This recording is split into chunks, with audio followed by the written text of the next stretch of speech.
Hello, guys. You know, I keep meaning to start these streams at a reasonable hour, but my fibromyalgia has been so bad this week. I I've been awake for like 3 hours, but I slept for like 21 hours. Yeah, that's what my life is like. But I'm awake now and I'm still not feeling good. But I've been still trying to post content pretty regularly. We had that interview with Chloe yesterday, and that was fun. So if you didn't have a chance to check that out, I recommend that you do. She was the 49ers fan, and rightly so. She had a opportunity to, celebrate her team, and I didn't really have an opportunity on like Thursday to really get into things because my stream got cut short, and so here we are on Saturday, and I just kind of want to kind of circle back on a bunch of things that have happened this week, especially with the news of Geno Smith pulling his groin. So before we get started, welcome to First Kick Seahawks. Please like and subscribe; it would really help out the channel. And I just really appreciate you being here. I appreciate being here because I don't feel very well. And, that's something I do want to talk about eventually today is just appreciating what we have. Because let's be honest, if we go into this 49ers game with the idea of gloom and doom, if you're looking for misery, you're going to find it. And we might be screwed going into this game with no Geno Smith. And we might have Kenneth Walker back. There was some. I was listening to Mina Kimes. When you go to her page, they were talking to her, and there was some news out of the organization today that Kenneth is flying around again, and that Charbonnet has just like a banged up, bruised knee, so it's more of a pain issue for him coming back. So we might have some running backs. We might have Kenneth back, possibly. So maybe we'll have a heavy running attack against this 49ers front. So we might be screwed in the passing attack if Geno is sitting and Drew Lock needs to come in and he hasn't been like the starter preparing all week. But we need to still be grateful for some things, right? And it's ironic, actually, if you've been following me for a while, especially these last few weeks. That week of Thanksgiving, it was a short week, right? And Geno Smith had the banged up arm because he had been clotheslined, right? And I'm like, if he's not able to practice all week, and you don't know if he can throw certain routes down the field and with certain velocities and until Wednesday, but even on Wednesday he can't practice. He's doing just a walkthrough. So you're preparing the entire week that Drew Lock is going to be your starter. At least for the first couple drives against the 49ers on Thanksgiving, Drew Lock should have been the starter for the scripted plays. Because the first couple drives are typically scripted or so. So you want to have the plays that you've been working on all week to be with Drew Lock because he's the one that's been working with the starters. And that way you can at least establish some confidence and establish some rhythm. And then you can have Geno Smith come in and, once the offensive coordinator has kind of established what's working, you can go from there. I don't know. I just felt like it wasn't the wisest decision, but I understand why you would want your starting quarterback to go first against your rival team. I get that. But now I find it ironic that 2 weeks later we got a groin injury, and it's kind of the same situation where the day before the game, well, shit, now we have to start Drew Lock. Well, if he had started those two scripted drives I'm proposing against the 49ers before, he would be prepared for this situation. And so if Geno Smith has like a torn groin, I mean, sure, maybe the 49ers would have some tape on him, but then the Shane Waldron would have some tape on how Drew Lock would play against the 49ers too, so that he could have built something and prepared for like, oh shit, we just lost our quarterback and we need to like win this game to have any contention whatsoever, so that we can set up a running scheme that will set up our quarterback. And now we're kind of going in raw. I don't know. I feel like you got to use the full 53. And we didn't use the full 53 last time. You know, you got two quarterbacks. And we had an opportunity last time, like, oh, our quarterback's kind of dinged up. Typically, we use our starter. This is an opportunity, since our backup has been with the starters all week, to use our backup for the scripted plays. And then come in with our starter who's got the hurt in arm afterwards. I understand why that could be a bad idea. If you got an Alex Magoo in there, yeah, I'm saying it, Nathan. If you got an Alex Magoo in there who can't run an NFL offense, but you have a Drew Lock in there who can, who is a worse quarterback than Geno Smith, but he's running the scripted plays because he's been doing it all week, then he should be prepared. Likewise with this week, how bad is this groin injury? Can Geno Smith play an entire game? Or can he do, like, is it impossible for him, but he can do like the first drive or so, and then you bring in Drew Lock, because he spent the entire week preparing for this 49ers game, and he's been doing these handoffs to Kenneth or Charbonnet. So you have him in there. He calls these scripted drives so that the script runs correctly, and you're like, deal with the pain of the groin, dude. And then after those drives, pull him out and put in Drew to run the unscripted play of the game after you've got the tape of how the 49ers are adjusting to everything you've scripted. If that makes sense to you. Because like if Geno is so injured he can't play the game, then at least have him go in there, you know, bite down on a stick and just throw like a couple things. And we did sign Sean Mannion, so like, you know, I don't know if he's starting or if he's going to be inactive or if Geno's going to be inactive. I don't know. I like to take advantage of having two quarterbacks on your roster and being able to take advantage of that versatility. And maybe I'm just foolish. I mean, I am foolish, but now we're having this scary situation where Drew Lock might have to be our starter. And the last time we saw him, he didn't look like he was ready to go. And it was against the Rams, right? Or was it was against the Giants where he just started to fall apart, and we're like, oh no, are we gonna lose this game because Drew Lock doesn't look like he knows what's going on anymore? I just want to set up our backup quarterback for success, so that when he's thrown in that situation, and he hasn't been throwing the ball in live game situations, he doesn't have to suddenly win a game against the 49ers, which even Geno Smith would have trouble winning a game against the 49ers. It's not okay. And I don't think even Geno Smith could succeed because it's a Shane Waldron problem. And we've talked about that a lot. I don't think Shane Waldron can pitch. So if suddenly he has to deal with a backup quarterback that he doesn't know how to use, we're definitely screwed. Pete Carroll, I assume, hasn't been working with Shane Waldron like he was last week, holding the hand, because the Cowboys just put on 40 points on our defense, and the 49ers put up 30 on us. And so he's got to be working with Clint Hurt to fix the defense, right? Because, yeah, we just put up a ton of points on the Cowboys. We're fixed. So I think this is going to be bad, especially if Drew Lock is in there. Are we going to be held to 2 field goals again?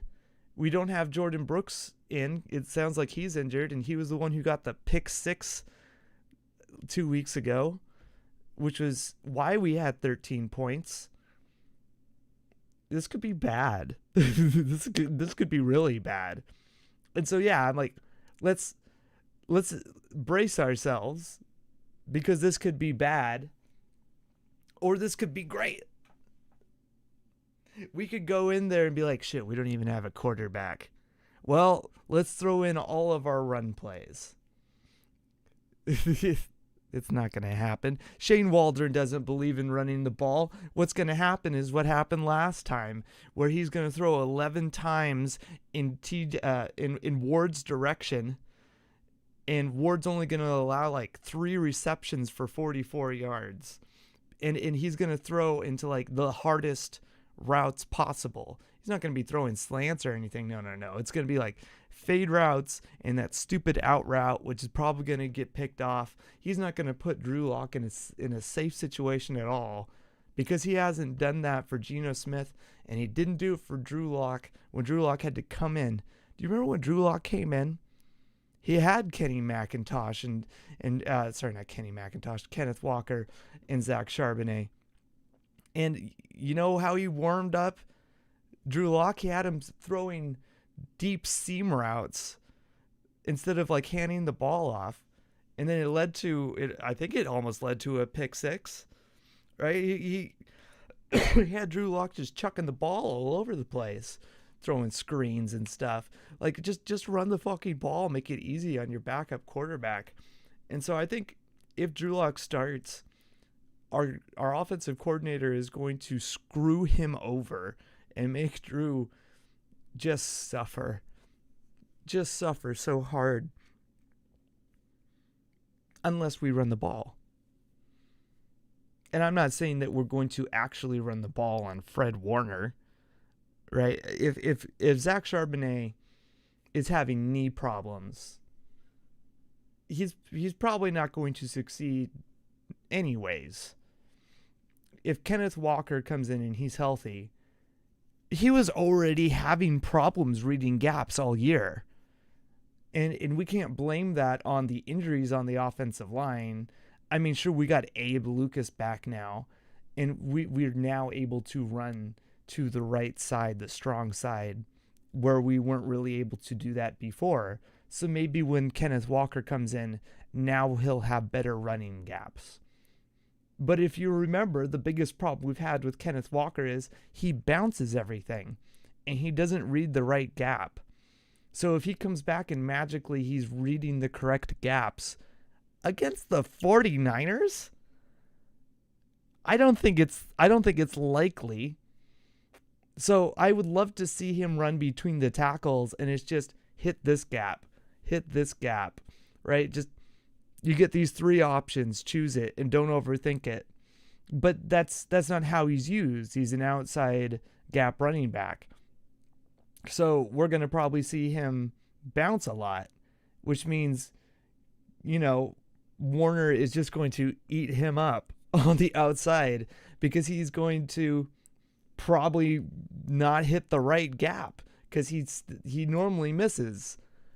So I want Zach Charbonnet to start, because he has a much better EPA route running. He's like twice as good as Kenneth Walker. So if Kenneth Walker becomes the starter again, I personally am concerned, because I think Charbonnet is a much better runner, because he's a downhill runner between the tackles. He gets his yardage. He makes the guy miss instead of doing puppy feet behind the blockers. And he doesn't set the blockers up for success unless suddenly he's gotten better while recovering, because it's an oblique injury, right? He can still do footwork drills while recovering. He just can't, carry the ball and lift his arm. So maybe he was doing footwork drills on his own time and studying tape. So possibly he could have been working on that, and he'll come in with Abe Lucas and Bradford and just kick ass and get like 3 yards a carry against this 49ers squad, which I would be all for. Get 3 yards of carry against this 49ers squad. That would be useful, right? But I wouldn't bet on it. I wouldn't bet on that at all.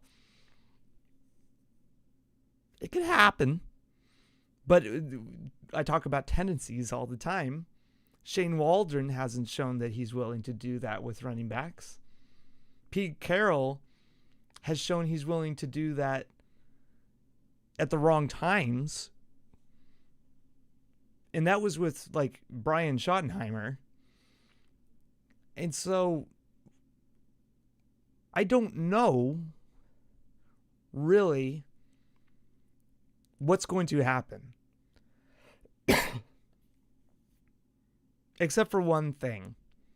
If we look at the tendencies, we haven't learned anything all year. So logically, I should say, well, we're going to do the same thing we've done all year, which is we're going to throw that stupid fucking out route to the right. We're going to throw the fade routes to DK Metcalf, and Ward's going to just blanket him. And hopefully DK pops one of those. But I think this game in particular, is the Jackson Smith and Jigba game. Because he just had that game in Dallas. He was all over the place in Dallas. And I'm hoping that that energy continues. And this is why I talk about, like, we might be screwed. But let's look at some, like, positivity. Like I said, like, Kenneth Walker could have spent that time working on his footwork. But what we do know is JSN is definitely starting to show up on the field. So if Drew Lock ends up being the starter, it might just be the JSN offense. Well, we're just going to get the ball to our number one pick receiver and just dunk it to him a whole bunch. Because last time we attempted to throw the ball around where DK was a whole bunch, and it didn't work at all. And surely Shane Waldron won't try that again. Because he's not, I mean, I call him Winnie the Pooh because he's stuck in a hole and he won't change anything. And we just got to wait this out until until the season ends, and then he can crawl out of this hole and start again. And I hate it so much because I feel like he didn't learn a lesson until he got stuck in it. But maybe with little JSN, we can get through this situation. We can hop on through it. I don't know where I'm going with this fucking metaphor. I'm sorry. Like I said, I'm tired. We started using the tight ends more last week. Maybe whatever Pete Carroll told him,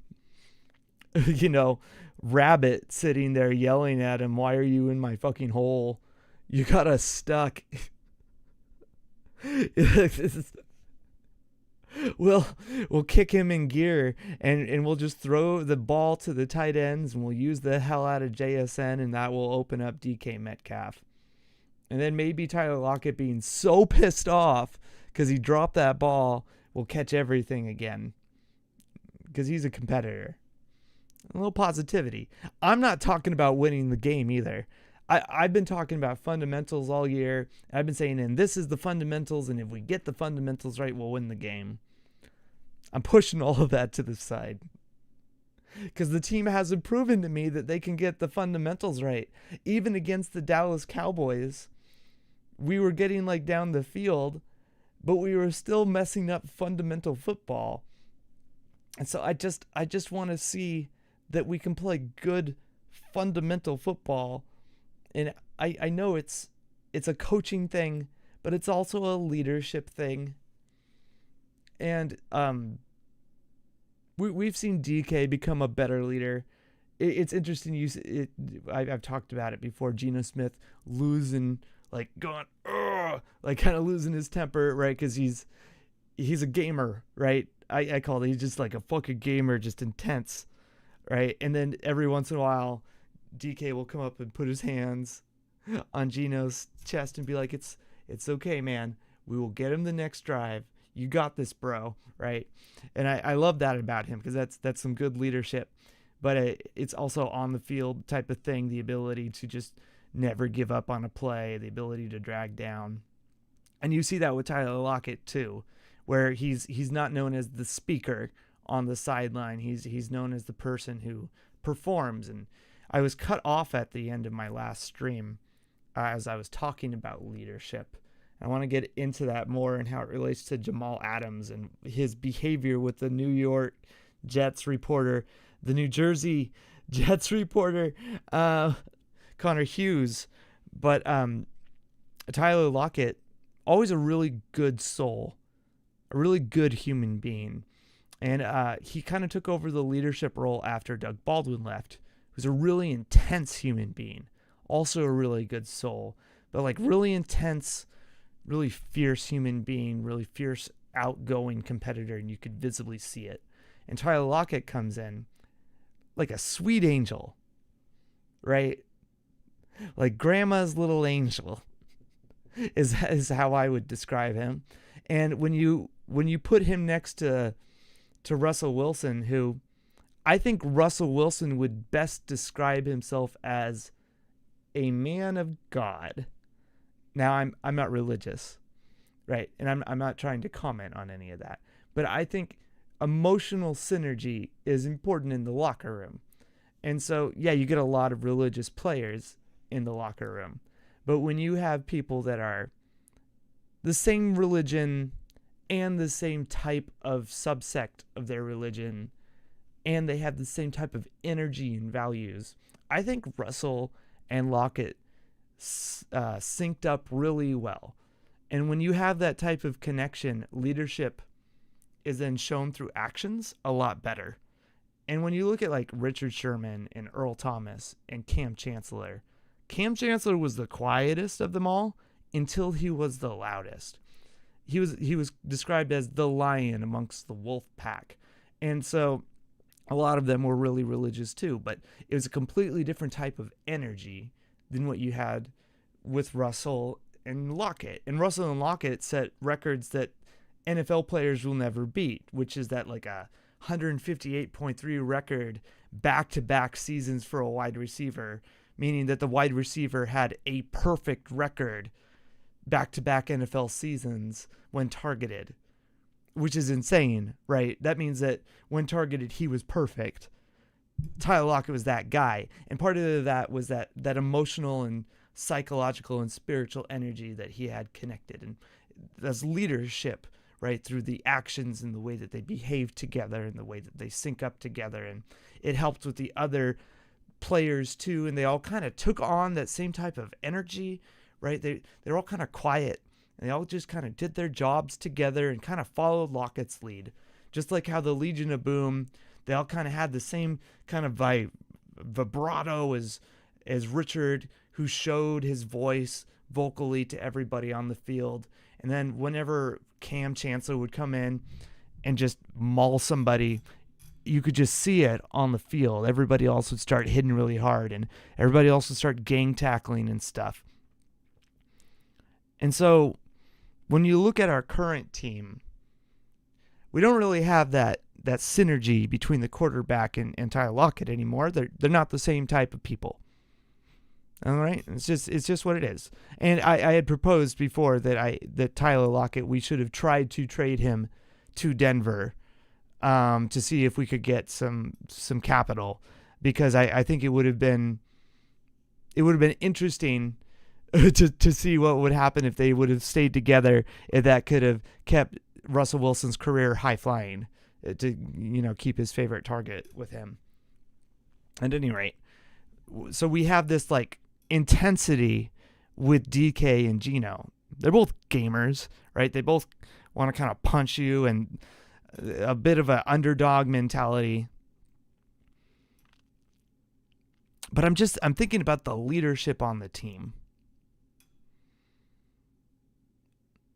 And so we have like Witherspoon, a lot of intensity, the Chihuahua on the field, clearly showing up leader day one. Bobby Wagner, of course, the old GOAT, who can't quite make the tackles, but leads by example,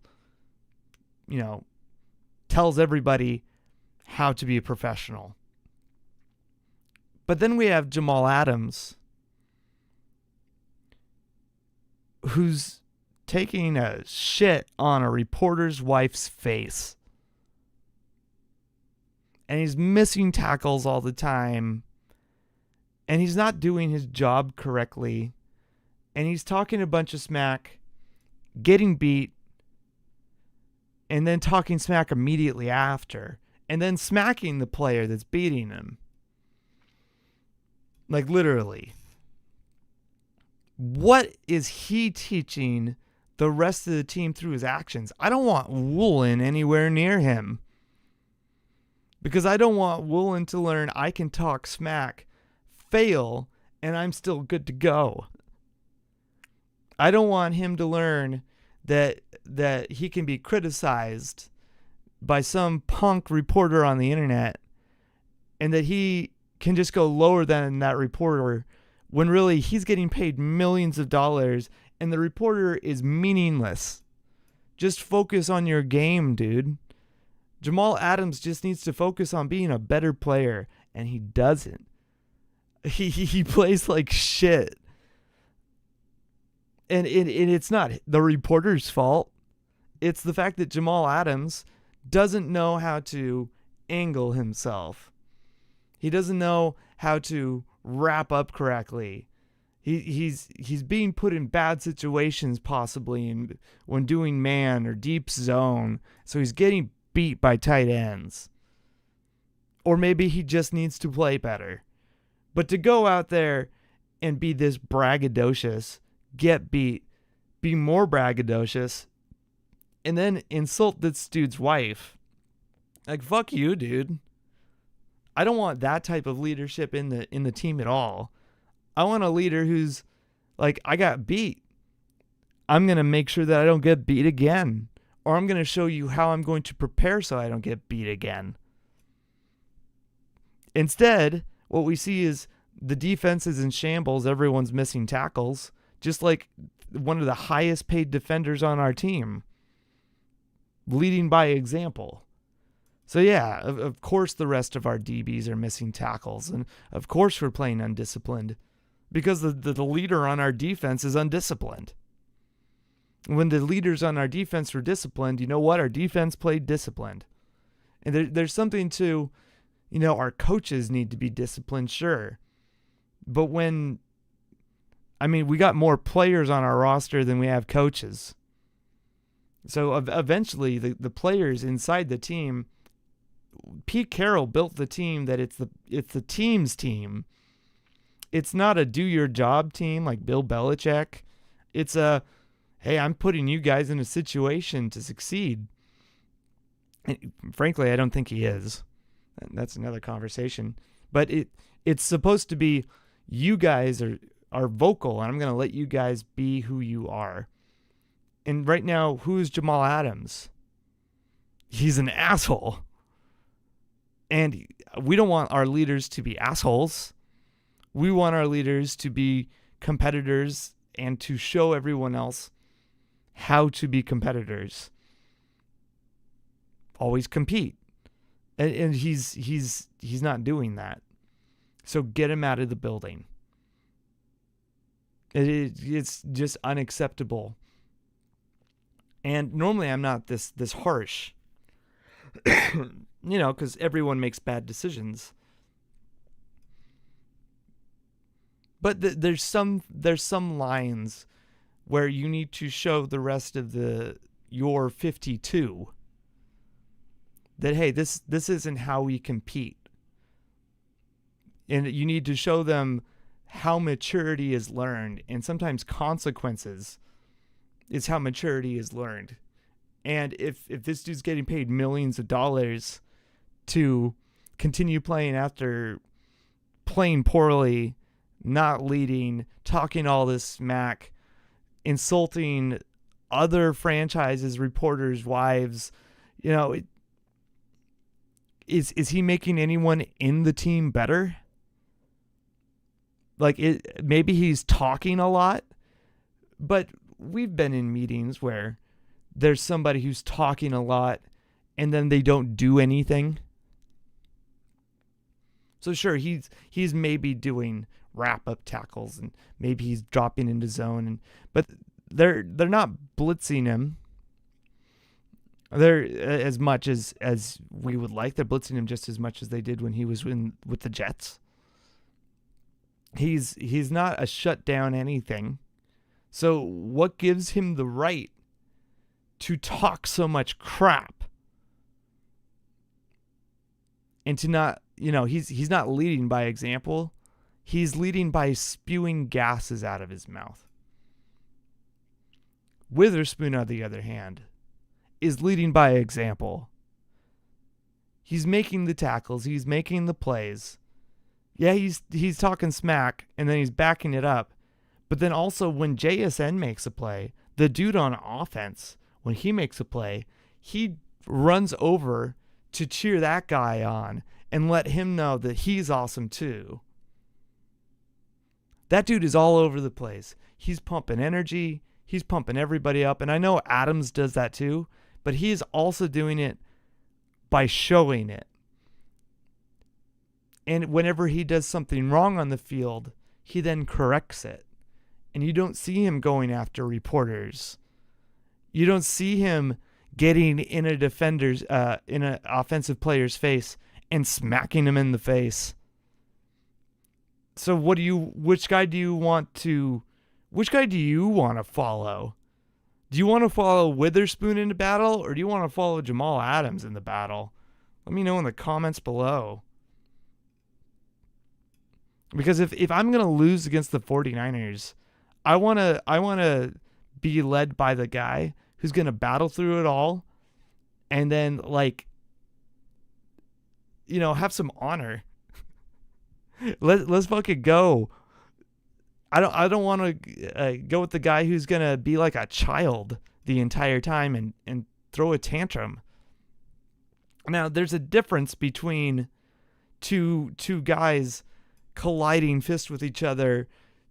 Tempers get heated. But the way that tempers get heated and the way you go about it is different. Are you gonna spit in the guy's face, or are you gonna grab shit from your ass and smear it all over his face and say yikes? It's like, what's wrong with you? It's like coaches. Sean McDermott trying to prepare his team to you ready to play like a terrorist? What are you doing, Sean McDermott? Maybe that was just a bad analogy on his part, but it will never sit good in my stomach. I wouldn't want to go into battle for that guy. You want to go in for battle for Chuck, who beat cancer. You're like, man, this guy's still out there. You do want to go to battle for Pete Carroll, who's pumping up with energy and walking the walk, and he's going out there and he's doing his own runs and stuff while you guys are running, and he's in his 80s. Like, come on now. He's being respectful to people all the time. A little snarky. And credit to Russell Wilson. He may be a robot, but he's never, insulting reporters or anything, no matter how many times the Denver media has insulted him. There were some terrible things that were said about Russell Wilson. So he was at the very least a good leader. So if we're going into this 49ers team, let's do so with good leaders. And I hope that the leaders on our roster going forward into 2024, I hope people like Adams get pushed backwards. I hope people like Bobby Wagner don't need to have everything on their shoulders. And people like Witherspoon start to shine. DK Metcalf continues to mature the way he's been doing. And I want the leaders in our team to be lions again. I want us to show things through actions. Good actions. The 49ers have a ton of that. All over the field. Let's see. We talked about Geno Smith's groin injury. Kenneth Walker is probably, I think, would probably still be out. And Charbonnet might be out with the bruised knee, but it sounds like he's actually good to go. It's just a pain tolerance thing. DJ Dallas, kick returns. He's been doing well. I hope he doesn't get a start and that Walker and Charbonnet are good to go, because he cannot pass block. He can do it against like normal guys, sure. Maybe he can pick up a cat.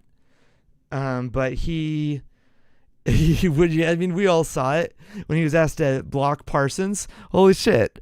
He was like running through tissue paper. That dude was on Geno Smith faster than I can yell. Dude didn't stand a chance, and that's not on DJ Dallas. It's something that he's not really built for, and maybe he was supposed to check him. I don't know. He's not a starter. It's a hard job to do against one of the best pass rushers, if not the best pass rusher in the NFL. And if Kenny Mcintosh starts, so it's the same thing. We don't want him to be the third down back blocking Nick Bosa. This would be a terrible idea. We want him like doing an out route, going up in and then bouncing out, or running a dig or something. Right, or zigging out, so that he can get out to the flat. We don't want him blocking anybody. So just Shane Waldron, fucking don't do that. Don't do that at all. Put your running backs in a better situation. Know their body types. Know what they're capable of. DJ Dallas is having a good year returning the ball. What I like about him is he knows how to use his feet, and he has a good eye on setting it up. So when the ball is rotating this way, goes this way. The ball is rotating that way, goes that way, so that it falls into him. And I really like that. And that's going to matter against, what's his name, Wiskowski?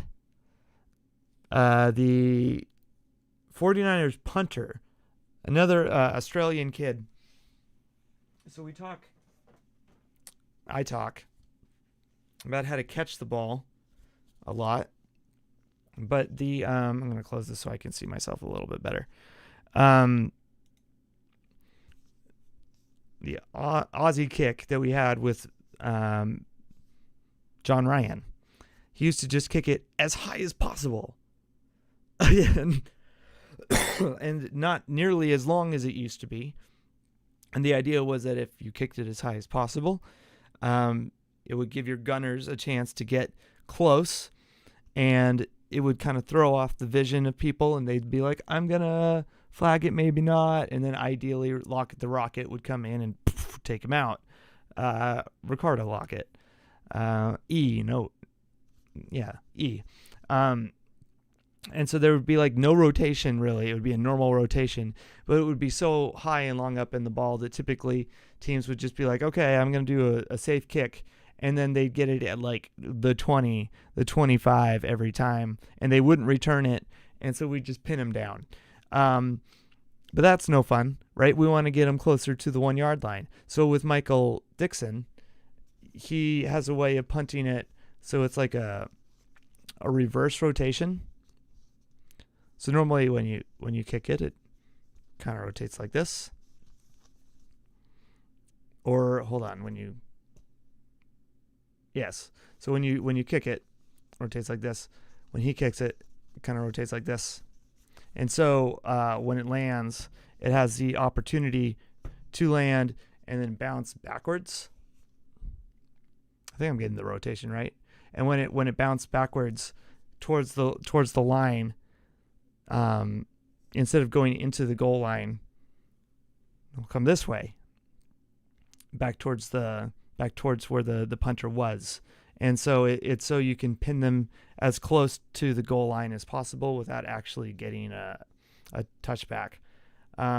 Surely everyone knows this by now, right? It's been a fad for a few years. All these Aussie kickers have been doing it. The 49ers kicker, he kicks it kind of like this, where it spins horizontally.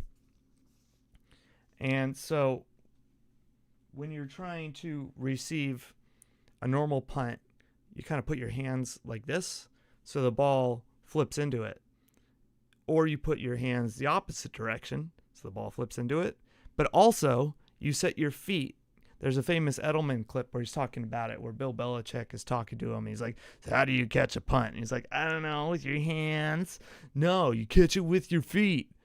And Bill Belichick's just like cynically or sarcastically making fun of him, like, come on, it's obvious. It is obvious. You catch it with your feet, because when you catch it with your feet, you set up your hips, because your hips are actually kind of setting up a cradle to catch this thing, because it's ridiculous, right? You can't do a normal catch because of the rotation of it.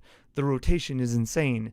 Where a normal catch, it's just a cone, and you can put your hands on it. So what you need to do is you need to know the rotation of the ball. And the way that you set up your hands to catch the rotation of the ball is by moving your feet. And so just try it. If you put your left foot forward, you move your left hip forward, your left hand's going to be more forward. If you flip it around, your right hand's going to be more forward. So you need to know which direction is it flipping. Because if it's flipping this end forward, then you want your backhand to catch that end. Whereas if the other end is going, you want to catch it the other end. Likewise, if the ball is spinning, this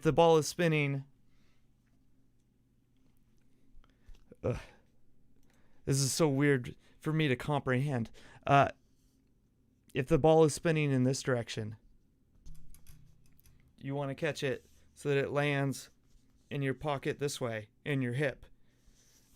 Likewise, if the ball is spinning in this direction, you want to catch it so it lands in this hip. But if it's spinning in this direction, it's going to bounce off of you because the corner isn't going the same angle as your hip. So it's a geometry catch. That was probably the worst explanation ever. Talk to Jim Belichick, Bill Belichick. Talk to John Harbaugh. Talk to Michael Dixon, right? It's a matter of the angle of it coming in, the azimuth of it coming in. You need to catch it at the same azimuth that it's coming at you. There you go. It's complicated. It's really hard.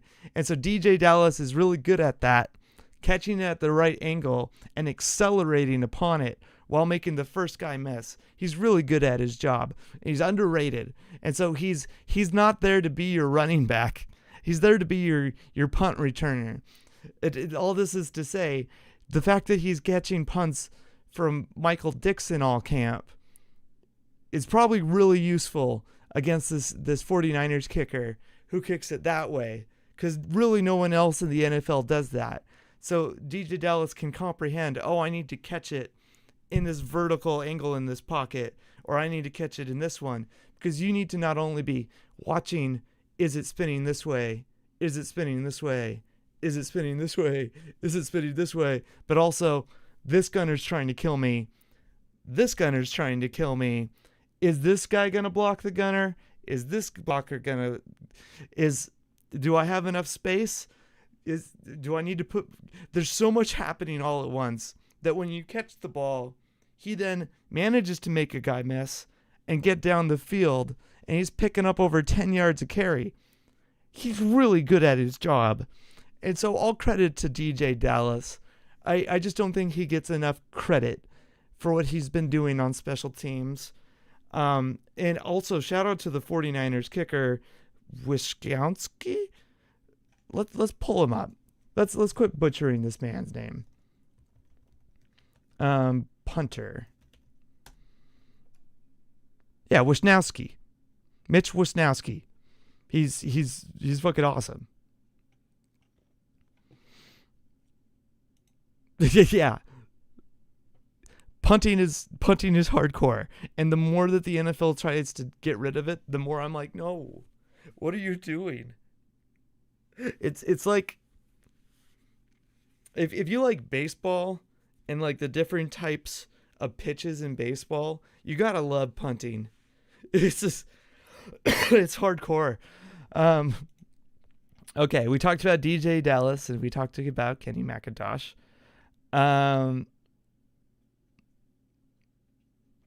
We did talk about leadership and coaching.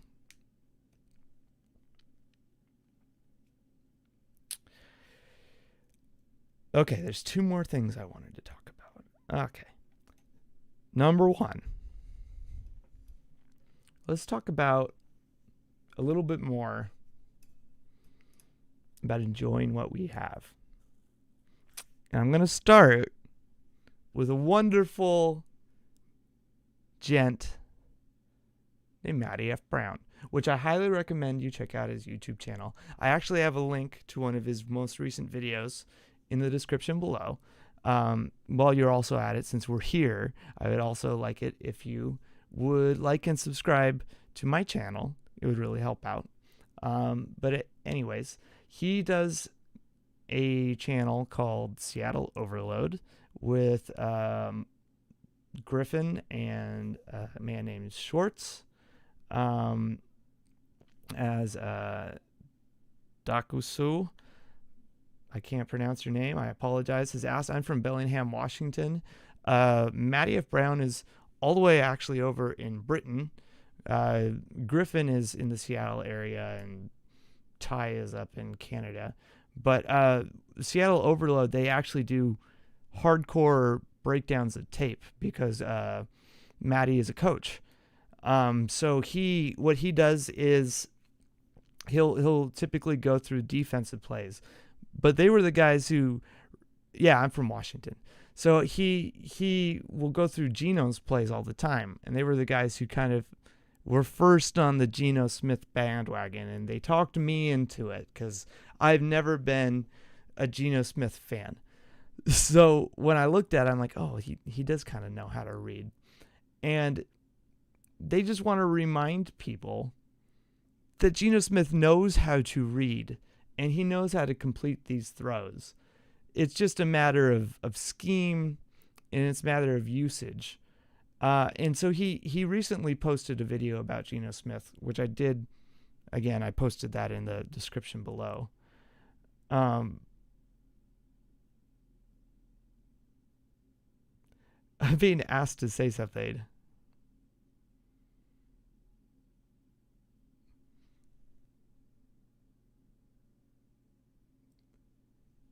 Color sour, take a hero coloss.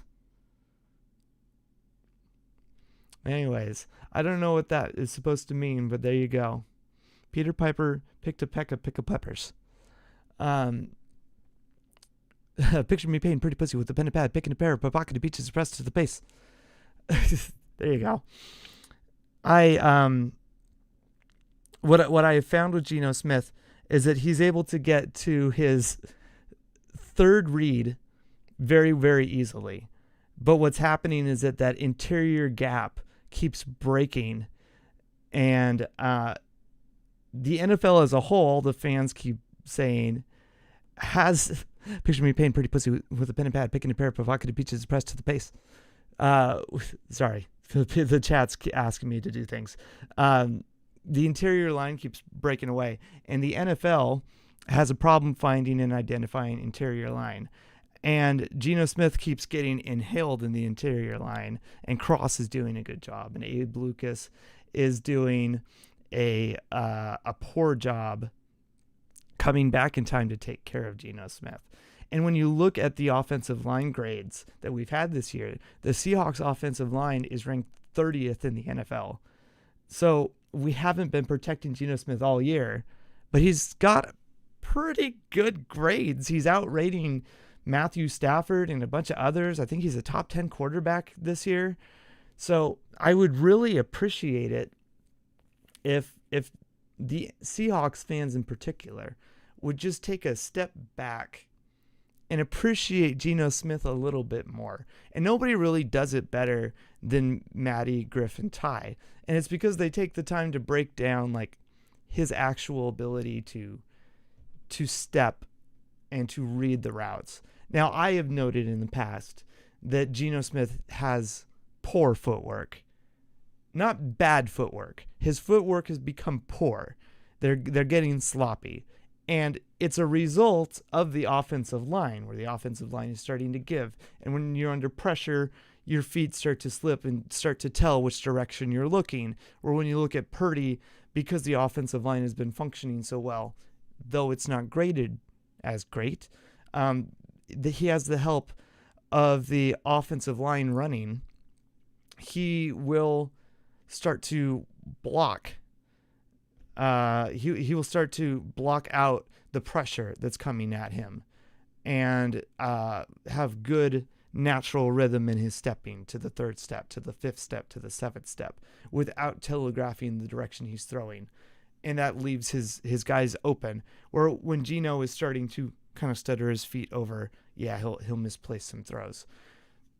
But because he's doing that, he's getting so much pressure, people are accusing him of being a bad quarterback. And I don't think that's fair to the player. I don't think that's fair to anyone on the roster. Anyone on the Seahawks fan base has noted that we lost both of our tackles. Our guard keeps getting hurt, and things have been cycling in and out. One of our best tackles this year has been a 41-year-old Jason Peters. So maybe give him some slack. I also don't think Shane Waldron has been setting him up for success. So let's be grateful for Geno Smith. Let's be grateful that the contract is also technically almost over. If you don't want to pay him next year, we don't have to. Next year, if we decide to keep the contract, it's $31 million. And if we do pick him up, we could be out of that contract in 2025. So if, say, the Seahawks draft Penix from the Huskies, and we keep Geno Smith, Penix could be our starter in 2026, or could take over for Geno the following year, and we just eat that $31 million and or restructure it and get rid of him. There's no reason for you to really be concerned about the Geno Smith contract. So let's be grateful for that. It's not like we're paying up the ass for a Kyler Murray contract and he probably sucks, or we're paying up the ass for a Kirk Cousins contract and we just got to eat it right now. I'm choosing poor contracts, I know. But it's just one of those things where we could be in a worse situation and people are panicking because they want to win right now. And they feel like we're missing this big opportunity window. But let's take a step back, because we don't have Russell Wilson right now. And a lot of you guys want to move on from Pete Carroll. So unless we need to win right now before we lose Pete Carroll because he's old or something, maybe that's it. Or, maybe just give it a breather and we'll be okay. We have a lot of good youth on our team. Abe Lucas looks great. I'm worried about his knee cutting his career length down, especially since it took so much time off of this year, but we'll see. We got Cross, who's continuing to grow as a left tackle. He looks good. I still like Damian Lewis, so I'm curious if he'll get extended. Olu Watimi might be a great center in the future, and he's shown to play guard. Bradford looks like a promising developmental piece at right guard. It's just he and Hayes keep flipping, and he was hurt. So we will see. And then Charbonnet looks like a great starter opportunity for running back. And, well, he got hurt too. Just every running back gets hurt. It's called football. You're going to run the ball. You're going to play football. You're going to get hurt. This is why you draft a second number 2, running back. They get hurt. JSN looks amazing. We have so much talent. All we need to do is keep investing in our future. So if we're going into this 49ers game, maybe don't go in pulling your hair out. As his comment, why is my hair so long? It's because when I clean it, I'm pretty. Maybe don't go into this game being like, I need to be winning this 49ers game. Go in there and be like, how are they going to compete? And we got Abe Lucas back. We got this offensive line maybe humming. I don't know. Maybe we could do some fucking damage. Let's see if we can put up another 30 points against a really good defense. That's what I want. I want to see exactly what I asked last time, which didn't happen. Let's go up against the Santa Clara team in Santa Clara who's ready for us, right? What's better than going up against an opponent that's better than you and ready for you? That's the ultimate challenge. Oh, we're going to go up there and test our mettle. Let's fucking sharpen our fangs. Let's go up there just like Rocky, right? Versus Creed. Like, I don't know, Adrian. I don't think I'm going to win, but I'm just going to give it my all. That's a very, very terrible Stallone. I'm sorry. You just fucking go in there and just give it our all and see if we can last till the fourth quarter. And then at the very end, if everyone's cheering us on and we're holding our fist up and Creed is mad and we get a rematch in the playoffs, that's what I'm talking about.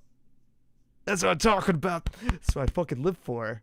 I'm getting jacked up just thinking about it. If we go into this Santa Clara stadium and Geno Smith isn't even there, if for some reason Drew Lock plays well and Walker's starting and he's playing well and these tackles are pissed off because they've been getting embarrassed all year because they didn't get to start the season, they got hurt, and our defense is like, man, Jamal Adams made us look like a bunch of assholes all week. I'm just gonna fucking get him. Like, yes, let's fucking go. I'm getting excited because we don't need to win this game. We just need to compete. We just need to go into our rival's stadium and just make their lives fucking miserable. That's what I want. That's what I want so bad. And it doesn't matter if our offensive line is ranked 30th. It doesn't matter that McCaffrey is probably going to score his 13th touchdown week in a row and continue that 49ers record. It doesn't matter that Brock Purdy has a 70% completion record and is throwing the ball over, because we're going to go in there and we're going to compete our asses off. Yes, we are. We're going to make their life fucking miserable, because Pete Carroll isn't going to lose 4 games in a row without kicking some ass. And then we're going to go into this Eagles game the following week. We're going to fucking bite some kneecaps. I am so excited for this 49ers game. And if you go into this game all like gloom and doom, that's the wrong energy.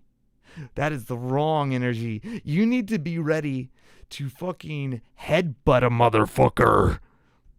Oh my God. I'm getting excited just thinking about it. If you are not excited, you are watching the wrong channel. I don't know what to tell you. Go watch KJR or something. Go watch fucking Softy. He'll bitch about something. No. We're here to get jazzed up, win or lose. At any rate, thank you so much for being here. I'm going to fucking go take a nap. I don't know why I suddenly just got... I mean, I do. I just fucking love football. Please like and subscribe. Thank you so much for watching First Kick Seahawks. I'm going to do a pre-game tomorrow, and then I'm going to live stream the game, of course. And I'm going to get excited. Yeah. So thank you so much. I will catch you guys around.